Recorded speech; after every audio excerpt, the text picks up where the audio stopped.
What's good, everybody? It's Michael Alder here from CarpetExpertBlueprint.com, covering some more Q&A that had came in all about the carpet and flooring industry.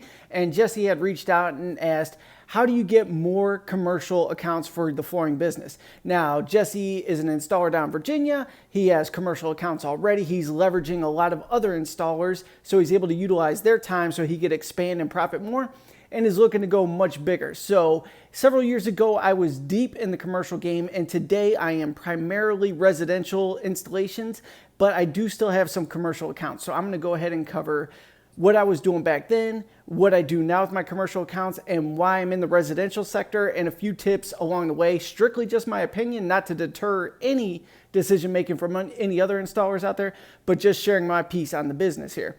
So as far as doing commercial installations, 10 to 15 years ago, somewhere in that window, I was running massive crews. And the beauty about this business is a lot of times if you supply the tools and the vans, you can get guys that'll work for a fraction of the cost, and that's how you make your profit there. So I was buying box trucks, cargo vans, minivans, just buying up vans all day long under $2,000. I would put teams in each of these vans. We would go to apartment complexes and knock out 1,000+ yards a day. It was absolute mayhem, but the paychecks were insane. When I was doing this, I was strictly on the hook for the labor. There was a middleman that brokered all the money for me, right?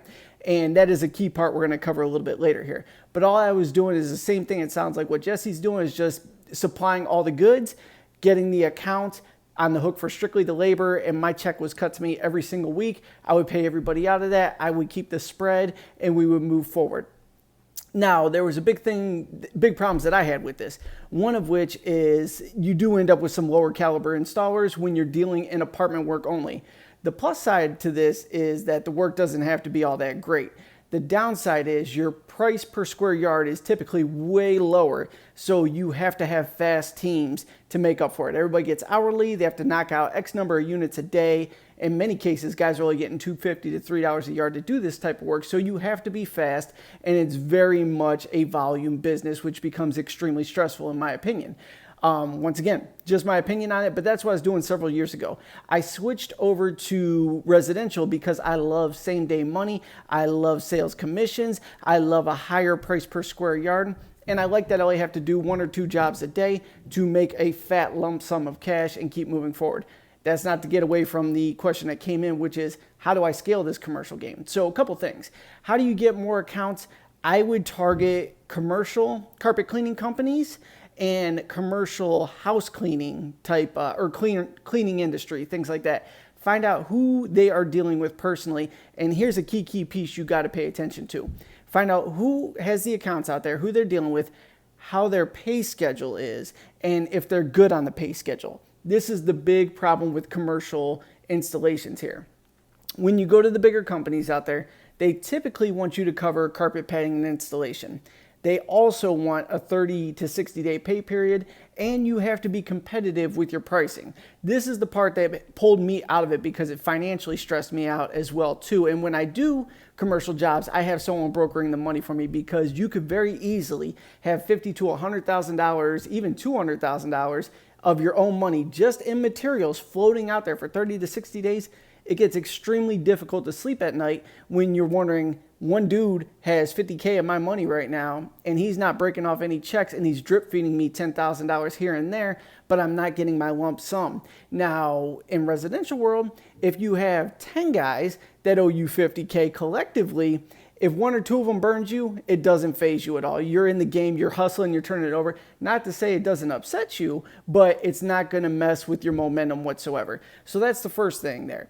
Connect with the carpet cleaning companies and the commercial carpet cleaning, or not carpet cleaning, commercial cleaners. See who they're working for, what their pay schedule looks like, and if they're actually receiving the full amount of money.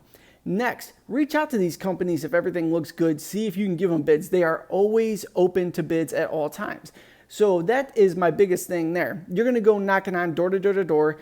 Vast majority of them are not going to slam the door in your face. They want to know if you could help them out. And, you know, a lot of people get scared of cold calling, cold drop-ins, cold emails and all that. In this world, it's very easy to give people estimates. It's very easy to lock in accounts if you put yourself out there. The scary part is where you stand financially. I don't care how much money you have. It's a risky business, in my opinion, business model, I should say, to go that big without a middleman broker. So if I was to do it all over again, I would do the same thing I did last time. You're the money guy. You supply all the carpet and pad. I'm going to supply all the trucks, all the labor, everything. I'm going to dominate the installation side. I'm getting my money every single week. Whatever you do with them, floating the money and all that, that's your business. And this way you're able to sleep better at night. You may have some bunk weeks where guys hack in the jobs and you got to eat some stuff. That happens. But it's much easier to deal with that doing the labor brokering side of it than having 50 to 100 grand that you're on the hook for and your money's not coming back into you. So that's my whole piece with this here. Once again, real easy to get the estimates out there. Just put yourself out there and don't be afraid, because these companies absolutely want new vendors at all times. There's no loyalty in the industry. That's why you could get screwed on your money too, because the next guy could come in, knock you off your pedestal and be like, well, yeah, I do see I owe you 50 grand. I'm going to cut you a check for 30 right now. We're going to call it a day. If not, go ahead and sue me, dude. See if you get it. And it's ruthless like that. It really is. Once again, I'm only speaking on my experience here in Cleveland, but that's the way it is. Now, I do have commercial accounts to this day. I do float the product, but these are the smaller players in the industry, and I have more of a personal relationship with them. So it's, the odds of me getting screwed is much smaller. We're doing apartments and office type buildings, and these are guys that own anywhere from 50 units on down.